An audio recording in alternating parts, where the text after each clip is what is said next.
Morange, en Moselle, le 20 août 1914. L'attaque prévue pour le 6 août n'a pas eu lieu. Finalement, le régiment a été déplacé au sud du front. Pendant des jours, la marche a été incessante, épuisante. Nos officiers ne cessaient de répéter que l'ennemi ne tiendrait pas longtemps et que la guerre serait rapide, ainsi que nous récupérions l'Alsace-Lorraine. Au fil des kilomètres, mes pensées se heurtaient à la réalité imminente du combat. L'image d'une charge héroïque au sein des champs patriotiques prenait forme dans mon esprit. Mais la vérité, elle s'apprêtait à frapper bien différemment. Pour cette première bataille, nous étions dans une plaine. Notre approche fut plutôt longue et silencieuse. Nos lignes se formaient lentement face à celles de l'ennemi, à plusieurs centaines de mètres. Mon fusil pesait déjà lourd dans mes mains. Devant nous, l'officier à cheval transmettait ses ordres avec assurance. Puis d'un coup, le sifflet retentit, la colonne s'ébranla, d'abord au pas, puis de plus en plus vite. L'ennemi apparaissait distinctement, retranché derrière des sacs de sable et des caisses. Nos uniformes bleus et rouges faisaient de parfaites cibles dans cette plaine parsemée de quelques arbustes et buissons. Soudain, une explosion déchira les toits, la terre trembla. Des cris, des silhouettes qui s'effondrent. L'ennemi n'était plus une idée lointaine, il était là, réel et meurtrier. Les balles sifflaient de toutes parts, l'officier en tête pressait l'avance, son revolver levé. Malheureusement, il n'alla pas loin. Plusieurs projectiles le frappèrent, lui et son cheval, qui s'écroulèrent brutalement. Les tirs d'artillerie fauchaient les rangs sans relâche.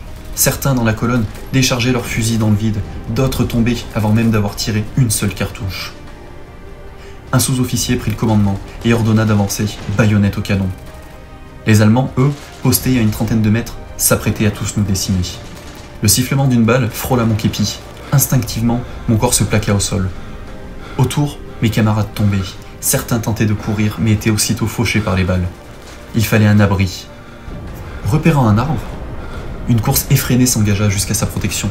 D'autres faisaient de même, cherchant un quelconque refuge sur cette plaine de désolation. Le combat durait depuis 10 minutes, et déjà, tout semblait perdu. À couvert, mon fusil fut levé.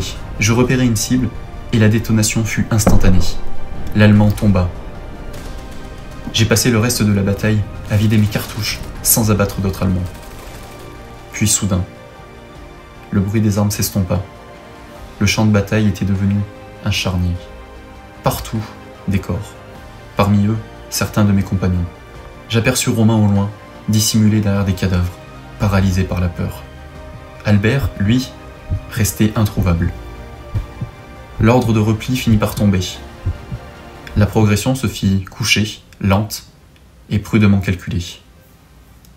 Pour les malheureux qui tentaient de courir, ils tombaient aussitôt sous les balles des Allemands. Il me fallut près d'1 heure pour rejoindre la ligne de défense, en enjambant les camarades tombés et en glissant dans des cratères d'obus. Le commandant, lui, resta à l'arrière, pesté contre l'échec.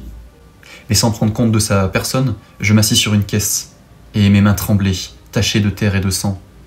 Mon uniforme était souillé et déchiré. Le soir venu, les pertes furent annoncées. Sur 2000 hommes, seuls 521 étaient encore en vie. Parmi eux, une centaine étaient mutilés et gémissaient sous les tentes des infirmiers. En une seule bataille, le régiment était déjà à terre. Et ce n'était que le début.